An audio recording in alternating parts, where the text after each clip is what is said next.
రండి మిత్రులారా, ఇప్పుడు మిమ్మల్ని అందరినీ ఒక అద్భుతమైన ఊరికి తీసుకెళ్లబోతున్నాను. అక్కడున్న ప్రతి ఒక్కరూ 7 రోజుల్లో ఒక పెద్ద మార్పును తీసుకొచ్చారు.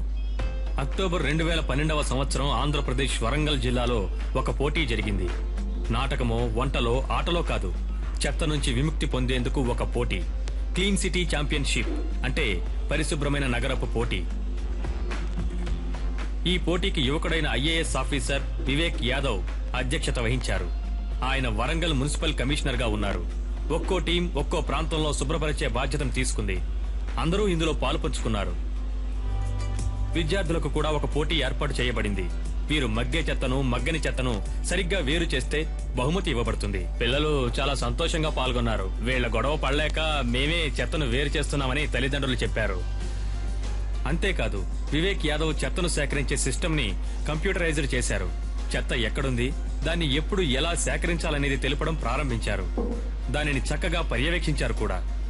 1 గ్రాము చెత్తను కూడా బరువు తూచారు. అది రీసైకిల్ కంపోస్ట్ లేదా బయోగ్యాస్ కోసం సరైన పద్ధతిలో ఉపయోగించబడింది. దీనివల్ల మున్సిపాలిటీకి ఆదాయం కూడా వచ్చింది. పాలకుల కోరిక, పనిచేసే వారి శ్రమ, ప్రజల సహకారం ఇవన్నీ ఒక్కటవ్వడం వల్ల నేడు వరంగల్ పట్టణంలో మనకు ఎక్కడా చెత్త అనేదే కనిపించదు. వరంగల్లో ఉంటున్నందుకు నేను చాలా గర్వపడుతున్నాను. మా ఏరియా చాలా శుభ్రంగా ఉంది, అందుకు గర్వపడుతున్నాను, సంతోషంగానూ ఉంది.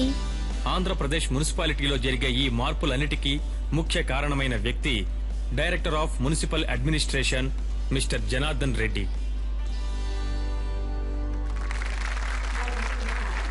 ఇప్పుడు మన కార్యక్రమానికి మిస్టర్ జనార్దన్ రెడ్డి గారు వచ్చారు. ఈయన ఆంధ్రప్రదేశ్ లో 188 మున్సిపాలిటీస్ కి డైరెక్టర్ గా ఉన్నారు. ఈయనతో పాటు మిస్టర్ వివేక్ యాదవ్ కూడా వచ్చారు.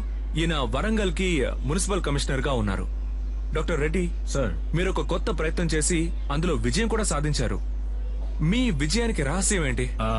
ఈ సాలిడ్ వేస్ట్ మేనేజ్మెంట్ సమస్య గురించి మున్సిపల్ కమిషనర్లు గానీ ప్రజలు గానీ పట్టించుకోవడం లేదు. మన దేశంలో ఏ మున్సిపల్ కమిషనర్ కూడా డంపింగ్ యార్డ్ పక్కకే వెళ్లడం లేదు. అలా డంపింగ్ యార్డ్ కి తీసుకువెళ్లడం కోసం నేను ఇన్స్పెక్షన్ కి వెళ్లే ప్రతిసారి నేను కావాలనే మీటింగ్ ని మున్సిపల్ ఆఫీస్ లో పెట్టకుండా అందుకు బదులుగా నేను మీటింగ్ ని డంపింగ్ యార్డ్ లోనే పెడుతూ ఉండేవాడిని.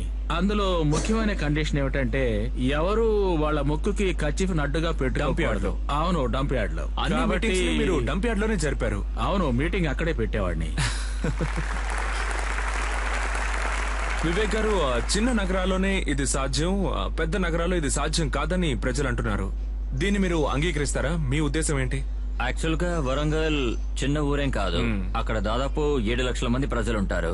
ఇదే ఇంకో పెద్ద నగరం అయితే, అంటే 70 లక్షల మంది ప్రజలు నివసించే నగరం అయితే దాన్ని 7 వరంగలుగా మార్చవచ్చు. అలా అయితే మనం తప్పకుండా సాధించవచ్చు.